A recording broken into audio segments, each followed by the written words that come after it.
Comment des enfants de la télé veulent réinventer la télé, c'est le thème des nouveaux décideurs.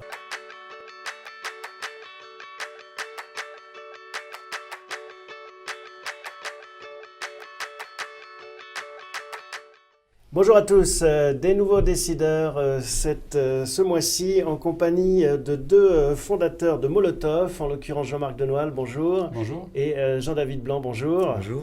On va revenir à vos parcours respectifs dans un instant. Nous sommes ce mois-ci en compagnie de Véronique Reissout. Bonjour Véronique. Bonjour. Merci d'être avec nous. On attaque tout de suite, vous en avez l'habitude maintenant, cette émission par une séquence Rewind.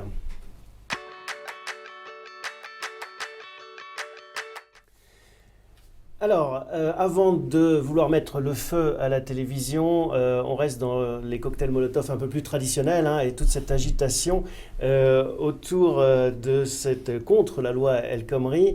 Véronique, c'est l'événement qui vous a marqué ces dernières semaines, cette nuit debout organisée par partie de la place de la République, même si elle a essaimé depuis. Oui, c'est le sujet peut-être le plus marquant en ce moment, d'autant plus qu'au regard des deux invités aujourd'hui, je me disais que le sujet des jeunes, de la jeune génération et de leur nouveau comportement et de leur implication dans la société était intéressant. Alors heureusement, il n'y a pas eu de cocktail Molotov, effectivement, comme vous disiez, mais il y a un vrai mouvement qui fait du bruit. On a été regardé du coup avec des outils comme VisiBrain. Alors on va voir ce que montre VisiBrain. On rappelle ce que c'est VisiBrain peut-être d'un mot. C'est un outil qui vous permet de suivre les volumes, ce qu'il se dit, et de suivre l'ensemble des échanges sur Twitter en particulier. Et donc on voit qu'il y a eu, c'est un chiffre important. Du 4 au 11 avril, uniquement sur le hashtag Nuit Debout, on voit qu'il y a eu plus de 444 000 tweets. Donc un vrai volume, une vraie conversation, des vrais sujets. Ceci dit, c'est assez logique puisque les réseaux sociaux, c'est quand même le sujet des jeunes. Et en particulier sur Nuit Debout, pour s'organiser, ils se sont servis des réseaux sociaux. Le sujet était aussi de regarder ce qui se disait, puisqu'avec ces outils, on peut aussi faire des nuages de mots-clés. Alors on va voir le nuage. Regarder ce qui se dit. En effet, qu'est-ce qui se racontait. Et en gros, on voit qu'ils ont créé leur propre code. Alors on y reviendra, mais des codes, voilà. Donc maintenant, on parle du 40 mars. Voilà. Chaque journée après le 31 mars devient une journée. On voit que On vaut mieux que ça finalement résume bien ce qui s'est dit autour de cette mobilisation et finalement c'est ce que les uns et les autres sentent dans cette jeune génération. Et puis il y a un vrai sujet de mobilisation partout en France, partout, alors évidemment Place de la République, mais il y a plus de 22 mouvements aujourd'hui partout en province, enfin bref, un sujet qui a mobilisé. Jean-Marc, Jean-David, ça vous semble nouveau, quelque chose de neuf sous le soleil, cette mobilisation de la jeunesse? On a l'impression que tous les 10 ans, il y a une espèce d'acné juvénile là, comme ça qui se met en place. Au printemps, vous voulez dire? Ouais. Non, enfin, que la jeunesse se mobilise, c'est toujours intéressant à observer et révélateur probablement de quelque chose. Ce que je trouve, moi, très intéressant, plus là, d'un point de vue peut-être un peu plus technophile, c'est l'usage qui est fait des réseaux sociaux et l'habitude et l'appréhension totale des réseaux sociaux par cette jeune génération qui est assez bluffante. Ça, il y a des vraies nouveautés. Ouais, Periscope, par exemple. Periscope, c'est un moment qu'on en parle. On en a parlé pour des choses un peu plus drôles, on va dire. Mais surtout, ce qui était intéressant, c'est que les médias, en particulier, aujourd'hui, comptabilisent évidemment le nombre de personnes qui étaient présentes sur place, mais aussi le nombre de personnes qui ont regardé sur Periscope. Oui, c'est ça. Avant, on avait déjà la police et les manifestants. Maintenant, on a la police, chiffres, les manifestants, puis ceux qui regardent Periscope. Et VisiBrain. Il y a d'autres outils, mais VisiBrain est efficace. Bon, en fait, le parallèle que fait Véronique, c'est en effet cet aspect, enfin c'était un jeu de mots, mais je pense que Molotov, d'ailleurs, c'est né un peu comme ça. Vous vouliez révolutionner, vraiment, mettre le feu à la télé? Alors pas du tout, en fait, c'était parti d'un nom de code. On cherchait un nom de code pour un projet qui consistait à faire un service qui rassemble l'ensemble des chaînes de télévision, un genre de cocktail télévisuel. Et on a décidé d'utiliser ce nom de code au départ, vraiment en tant que nom de code, pas d'utiliser ça comme marque ou comme nom de service. Et puis finalement, on l'a gardé. On s'est dit que pourquoi pas. Alors évidemment, avec les événements, c'était un peu touchy, mais en même temps, c'était une forme de pied de nez à ce qui se passe et on espère que ça sera pris comme tel. En tout cas, ça n'a pas plus de signification que ça.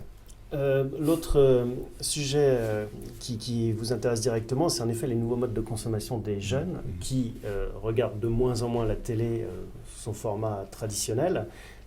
Et c'est vraiment quelque chose que vous cherchez à adresser, cette désaffection des jeunes pour d'autres écrans. Et vous voulez peut-être réconcilier ces deux univers? L'idée, c'est que effectivement, les jeunes, ce qu'on appelle les jeunes, en fait, c'est plutôt ça les va, technophiles, les millennials, qui sont pas forcément si jeunes que ça d'ailleurs. C'est quoi votre fourchette, votre cible prioritaire? C'est pas une question d'âge, c'est une question de culture et d'usage. Moi, je vois ma mère qui a plus de 70 ans. Depuis qu'elle utilise Molotov, elle regarde plus la télévision de la même manière. Ah, parce qu'elle peut utiliser, il y a quand même des gens qui peuvent Il y a pas mal l'utiliser. de gens qui testent, des gens qui sont sous notre microscope tous les jours et dont on analyse les comportements et dont on obtient les feedbacks. Mais il y a pas mal de gens qui testent et c'est assez marrant parce que il y a un effet accrocheur qui est complètement dingue en fait. Les gens, le premier message qu'on reçoit des gens qui testent, c'est « à cause de vous, j'ai pas pu dormir cette semaine ». Déjà, il y a tellement de choses à la télé que je n'imaginais même pas qu'ils existaient, que j'ai commencé à regarder des tonnes de trucs jusqu'à des heures impossibles la nuit. Vous sentez vraiment cette évolution de la mobilisation de la jeunesse grâce, enfin ce pourrait être d'autres catégories d'âge, mais grâce à ces nouvelles technologies? Disons que comme ils savent très bien s'en servir, on voit bien que c'est un outil pour se mobiliser, c'est un outil pour s'organiser aussi énormément. Alors dans l'organisation, il y a des choses qui, on va dire, sont intellectuellement gratifiantes, puis d'autres un peu moins. Parce que quand vous voulez faire un mouvement et bloquer les choses, on s'organise sur les toilettes, on s'organise sur comment on va manger, on s'organise sur comment dormir, voilà.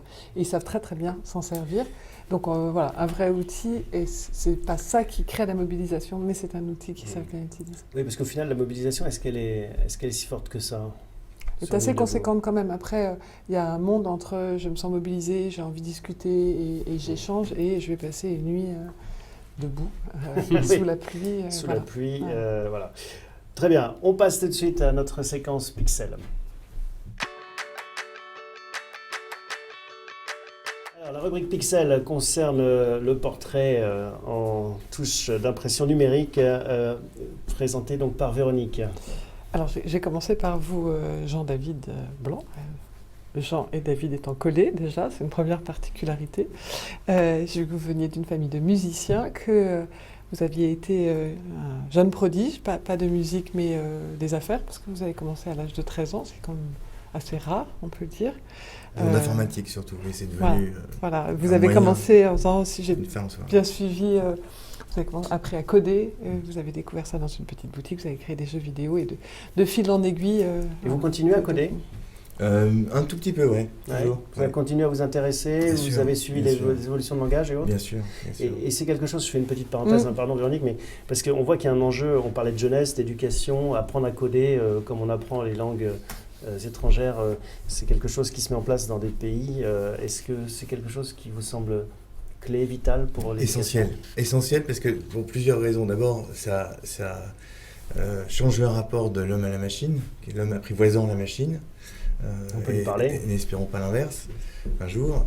Et surtout, ça développe un sens logique. Quand à notre époque, on nous faisait faire des maths et de la physique ou de la chimie, c'était pas parce qu'on allait devenir mathématicien, physicien ou chimiste, c'est parce que ça développait dans notre savoir, dans notre culture et dans notre cerveau, une façon de fonctionner qui développe un sens logique, ou un sens de la compréhension ou de l'attention. Coder, c'est ça, c'est une autre façon de le faire, avec en plus un résultat concret, instantané, sur une machine.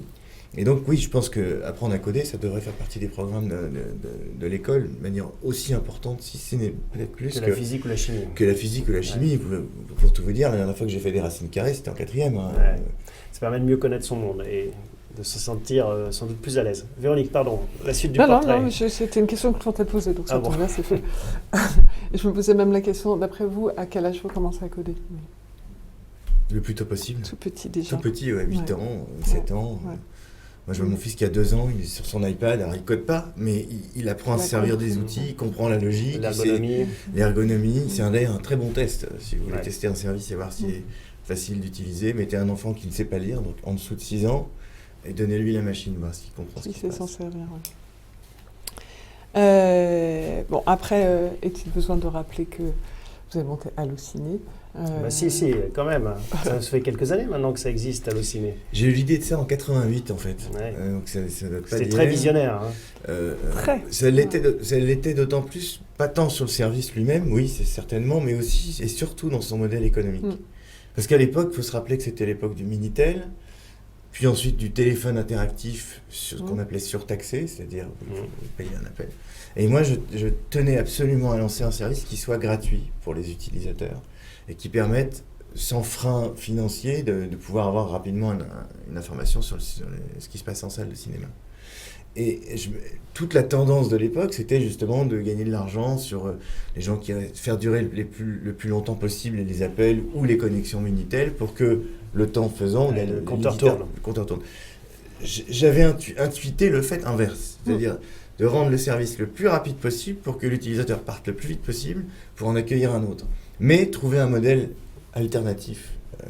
Et c'était le principe même d'Allociné que j'ai lancé en 93. Ouais. Donc 2 bonnes questions sur être visionnaire et partir au bon moment, parce qu'entre 88 et 93, j'imagine, ça a été dur.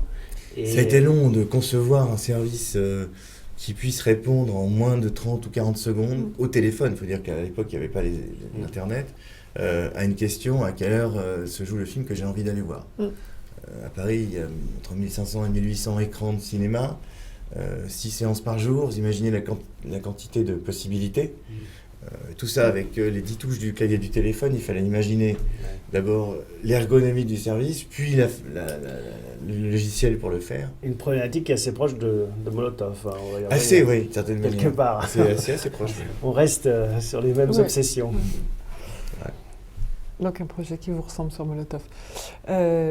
Et juste pour terminer ce portrait numérique, donc forcément on a regardé en tapant sur dans Internet, Google. vous nous avez apporté des belles photos d'ailleurs. Que se passe-t-il? Et en fait on vous voit entouré de très belles femmes. Voilà, il y a plein de photos de vous avec de très belles femmes. Alors la première c'est une actrice australienne, Melissa George, qui est votre épouse.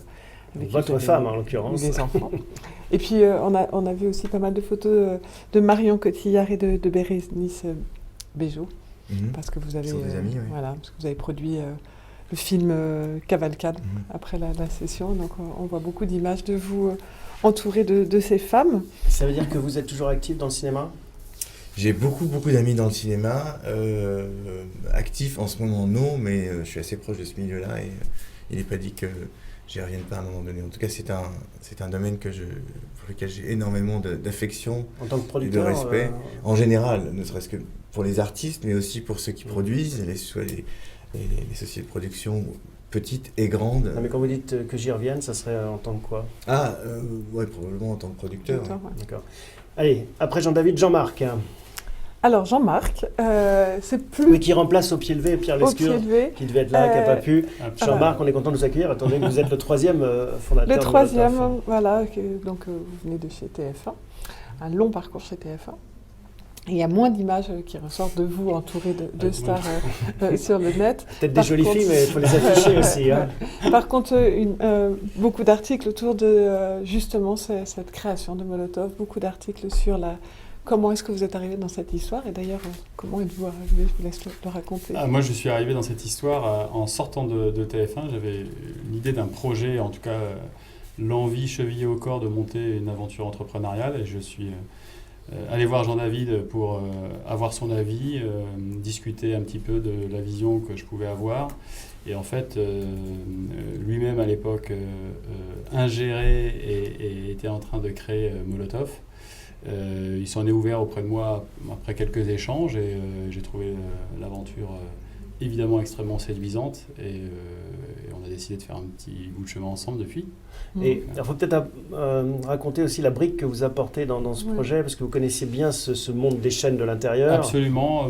Moi, j'ai passé 15 ans dans le groupe TF1, 9 ans dans la télévision payante et 6 ans dans la télévision gratuite, divers postes évidemment. Et puis, la fin de mon parcours à TF1, je l'ai faite essentiellement dans la distribution des chaînes de télévision et des produits audiovisuels d'une manière générale. À la fois dans les modèles, dans la façon de le faire. Donc, on va dire, j'ai aidé à je pense, concevoir un modèle qui s'adresse aux chaînes, qui soit compatible avec l'innovation du produit, mais aussi qui soit tout à fait amical et bienveillante vis-à-vis des chaînes. Ouais, dont on avait tous, d'ailleurs, on partageait cette conviction que, comme la tribune l'exprimait il y a un an, que la télévision n'était pas morte et que si certaines personnes n'échappaient, ou en tout cas s'en détournaient, c'était de notre point de vue plus d'un point de vue des accès, et les accès qu'il fallait révolutionner ou changer et innover plutôt que la qualité des contenus qui était sans nul doute la meilleure qui puisse être proposée sur le marché. Bon, ben voilà, ça nous permet de rentrer directement dans le vif du débat avec notre nouvelle rubrique Chit Chat. Chit Chat, c'est la conversation voilà, sur Molotov, on a commencé à en parler. Un nom révolutionnaire, il y a un concept révolutionnaire derrière, une disruption, comme on dit maintenant. Je pense il faut bien distinguer les métiers dans le monde de l'audiovisuel avant de parler de Molotov, parce que c'est un métier qu'en fait on utilise tous les jours, que le consommateur utilise tous les jours, mais en fait c'est pas tellement la distinction. Dans la chaîne d'organisation qui se cache derrière la télévision, vous avez grosso modo 3 grandes industries. L'industrie de la production, ce sont ceux qui fabriquent les programmes. L'industrie de l'édition, ce sont les chaînes qui rassemblent ces programmes et qui en fabriquent aussi parfois. Et vous avez l'industrie de la distribution, ce sont ceux qui rassemblent les chaînes et qui les mettent à disposition du téléspectateur. Quand la télévision est née, ce métier de la distribution était pratiqué par le fameux TDF. Les antennes qui diffusaient les ondes hertziennes. Absolument. Et puis, qui diffusent toujours d'ailleurs. Qui diffusent toujours, qui se sont récemment modernisés en diffusant plutôt en numérique, donc ce qui a permis d'augmenter la TNT. Voilà. Et puis là-dessus, sont arrivés des nouveaux moyens de distribution de la télévision au travers du câble et du satellite. Qu'est-ce que ça a permis ? Ça a permis, avant l'arrivée de la TNT, de numériser les chaînes, bref, pour faire court, d'en distribuer plus. Parce que les fréquences sont rares, et donc on est passé de 6 chaînes distribuées en hertzien à une douzaine de chaînes distribuées via le câble et les satellites. Pour pouvoir recevoir ces chaînes, sont arrivés des décodeurs, tout simplement des décodeurs, en fait l'équivalent d'un tuner, qu'il fallait brancher soit derrière le câble, soit derrière le satellite, et c'est ce qu'on appelle communément la box télévisuelle. Et puis, fin des années 90, sont arrivés d'autres types de décodeurs par d'autres types de canaux, qui est le canot du téléphone avec l'ADSL et les offres triple play des opérateurs ADSL, avec des box aussi, pour décoder les signaux télévisuels, cette fois-ci en numérique, et donc avoir une offre de chaînes encore plus importante. Et c'est là où on en est aujourd'hui. Simplement, qu'est-ce qui s'est passé entre les années 60 et aujourd'hui ? Dans l'offre de distribution, dans l'organisation de cette distribution, dès le départ, on nous a habitués, parce que c'est comme ça que ça fonctionnait, déjà même à la radio, à passer d'une fréquence à l'autre pour passer d'une chaîne à l'autre. Donc, pour simplifier, pour que les gens puissent s'y retrouver, on a créé TF1, puis Antenne 2, puis FR3, et ainsi de suite. En fait, c'est rien d'autre qu'une fréquence différente pour voir la chaîne. Quand l'évolution que je viens de raconter est arrivée, on a continué à empiler les chaînes les unes sur les autres, donc les fréquences les unes sur les autres. Et donc, pour voir ce qui se passe d'une chaîne à l'autre, il faut passer d'une fréquence à l'autre. Donc, on navigue un peu comme dans un millefeuille. Oui, mais depuis, on a inventé quand même Internet, le replay, la possibilité d'agréger finalement ces contenus. Les fameuses box des opérateurs sont restées sur cette lancée-là. Et donc, vous avez... La grande majorité des gens accèdent à la télévision en zappant d'une chaîne à l'autre, donc en passant de 1 à 2, d'une fréquence à l'autre, de 1 à 2, à 3, à 4, à 5, jusqu'à 200. Et puis on s'est rendu compte que les usages avaient changé, qu'il y avait énormément de chaînes, et que les gens aimaient avoir un peu plus de liberté que de se retrouver le dimanche soir devant le film de TF1 à l'heure dite, parce qu'ils avaient autre chose à faire. Et les usages ont évolué dans d'autres types de domaines, comme la musique, avec l'arrivée d'iTunes, puis de Deezer, puis de Spotify, et puis l'accès à la vidéo, au sens de vidéoclub, avec la vidéo à la demande, que ce soit à l'acte ou par abonnement.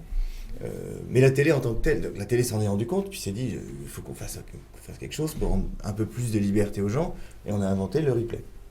Ce qui est curieux dans l'approche de Molotov, c'est que vous voulez sauvegarder ces éditeurs qui sont disruptés dans d'autres industries. On a vu les majors musicales. On est passé d'un monde, en effet, où il y avait des majors, à un monde où c'est iTunes qui fait la loi et on fragmente finalement l'offre et puis le consommateur choisit.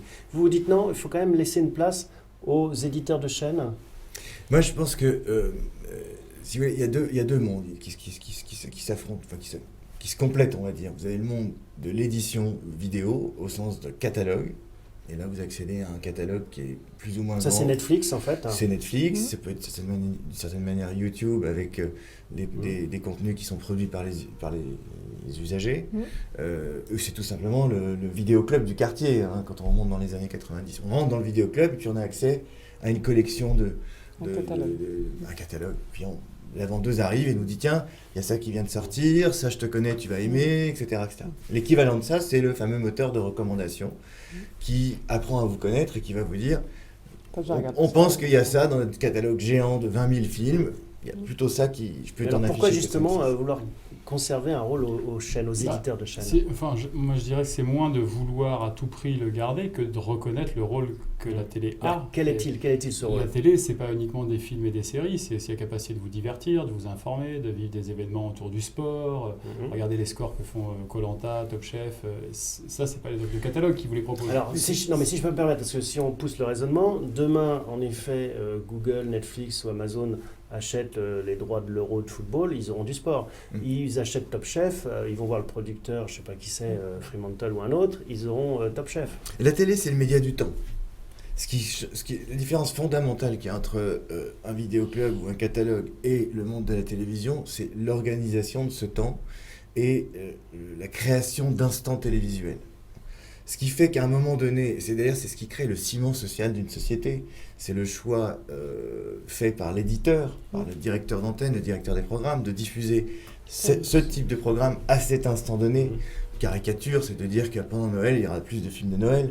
C'est que de lancer une série, c'est de lancer une émission, de créer une émission de divertissement. Enfin, c'est l'organisation de ce temps. Encore une fois, est-ce que c'est pas contre-intuitif de vouloir laisser quelqu'un choisir à ma place alors qu'on est dans un monde où tout le monde veut tout choisir soi-même? C'est pas tout à fait exact. La télé, c'est quand même un métier d'offre. Donc, vous ne demandez pas, vous, à voir Koh-Lanta ou à voir une émission de ce type-là. Il se trouve que la télévision, elle le produit, elle le choisit, elle le porte à l'antenne, elle le promeut. Et ça rencontre votre adhésion à ce moment-là parce que c'est un programme fédérateur que vous pouvez voir avec vos enfants et ils deviennent de plus en plus rares, donc c'est quand même pas désagréable de partager quelque chose avec vos enfants.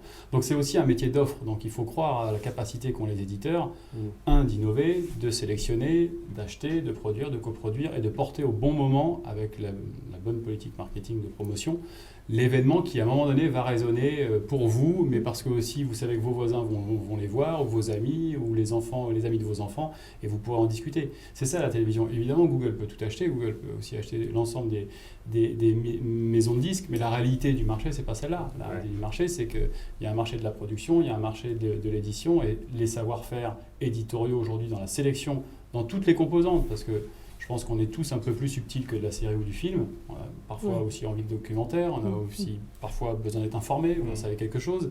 Et donc l'information, elle a pas de prix, mais elle a un coût. Donc voilà, il faut aussi savoir la porter.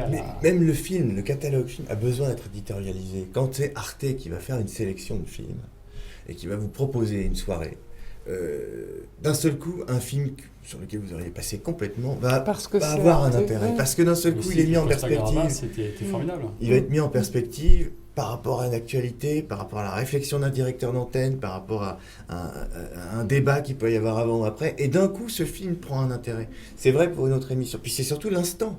Parce qu'à cet instant précis, cette semaine-là, c'est le film dont on va parler après au Café du Commerce. Et c'est ça la télévision. C'est l'instant télévisuel. Véronique.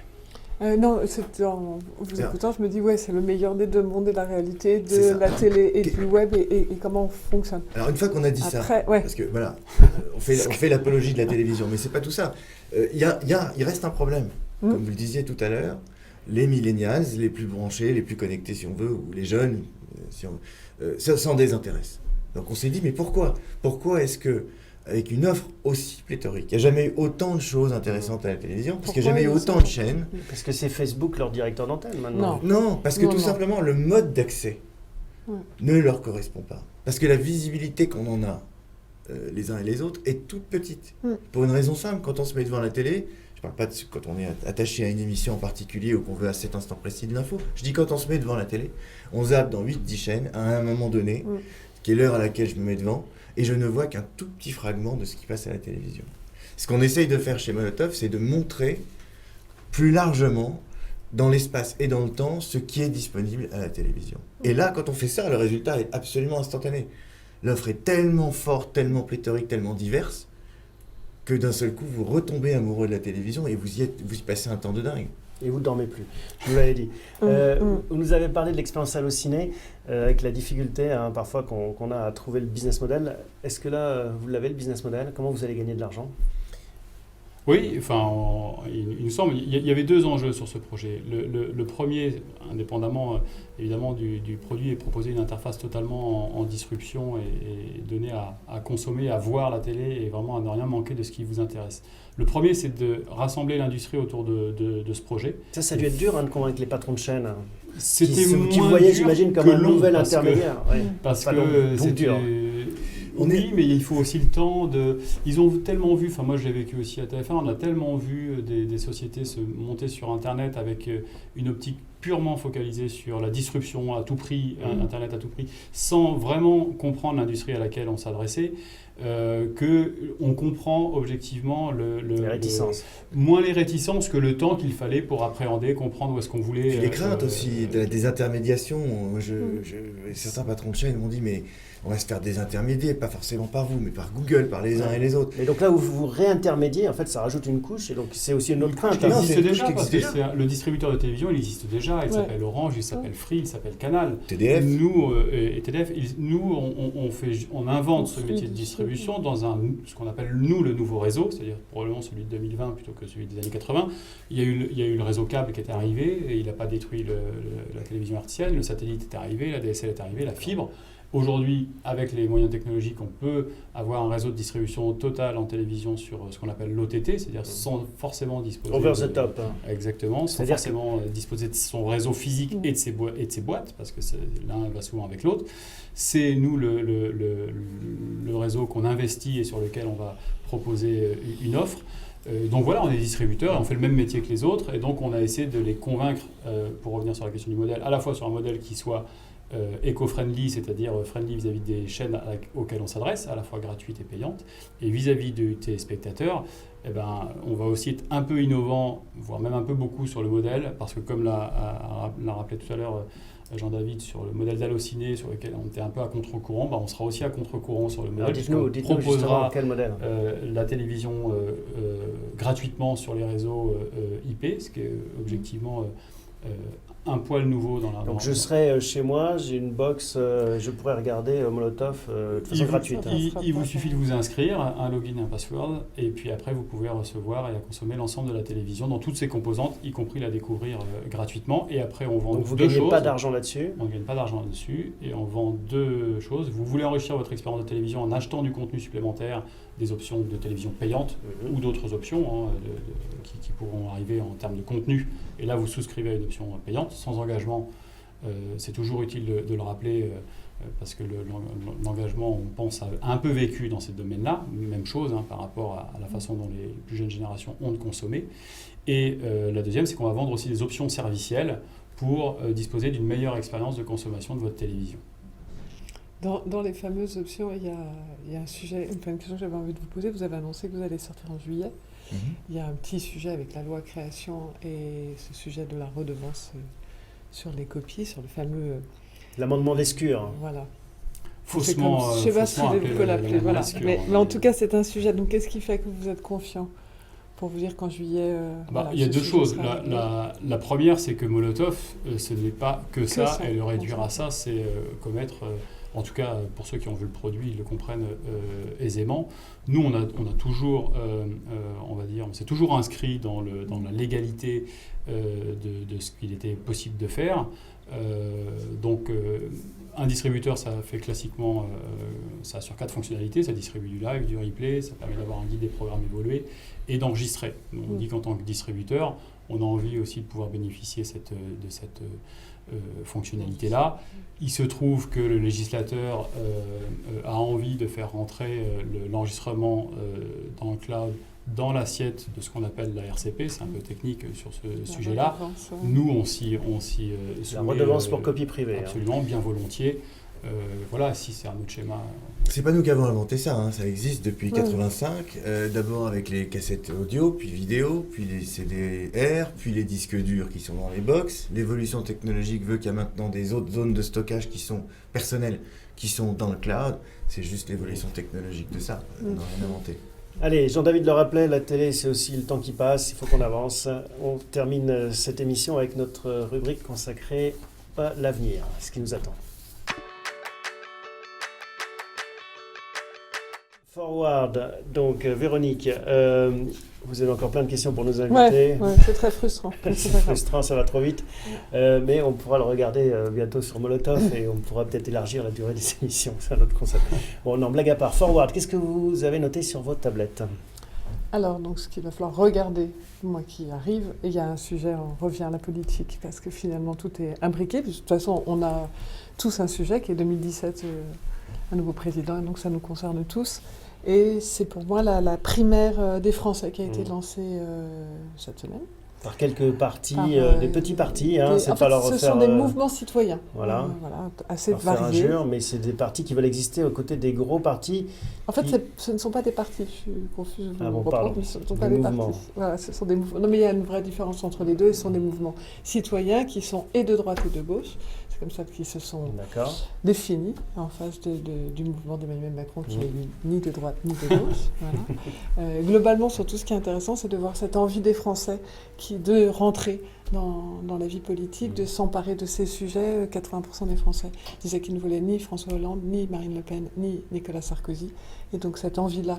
La nouveauté, toujours ce besoin de renouvellement. Et je trouvais que c'était un sujet qui, au-delà du fait qu'il nous concerne tous, c'était intéressant parce que voilà, c'est une nouvelle façon de consommer la politique. Donc comme vous êtes dans une nouvelle façon de consommer la télévision, je me disais que... C'est vrai qu'il y a un constat qu'on fait en France quand on suit un peu la vie politique depuis des années, c'est que c'est toujours les mêmes acteurs. C'est un peu comme si les films étaient faits qu'avec les mêmes Alain acteurs. Juppé, c'est un nouvel acteur. Hein. Oui, comme chacun sait. Donc c'est comme si on regardait à la télé des séries avec les mêmes C'est ça, personnages. toujours. Mais déjà, de temps en temps, quand c'est toujours les mêmes comédiens, ça fatigue. Bon, c'est quand même assez frustrant. On se dit on a envie quand même de renouveler un peu les acteurs.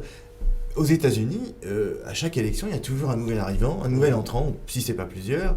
On ne sait pas très bien d'où il vient, mais enfin en attendant, à chaque fois, c'est des acteurs différents. On se demande pourquoi en France, et je comprends très bien les mouvements que vous évoquez. Il y a une vraie frustration de se dire, mais pourquoi est-ce qu'on devrait systématiquement voir les mêmes films avec les mêmes acteurs ? Mais pourtant, alors, je suis d'accord avec vous au niveau politique, au niveau cinéma, on voit des acteurs qui font des carrières très longues, on revoit encore Robert Redford sur les écrans, et on continue à aller le voir. Donc pourquoi se dire que ce qui marche en télé ou en cinéma ne pourrait pas marcher en politique, hein. Oui, mais il y a aussi des nouveaux entrants. Ouais. Vous avez Pierre Ninet qui arrive, qui est formidable.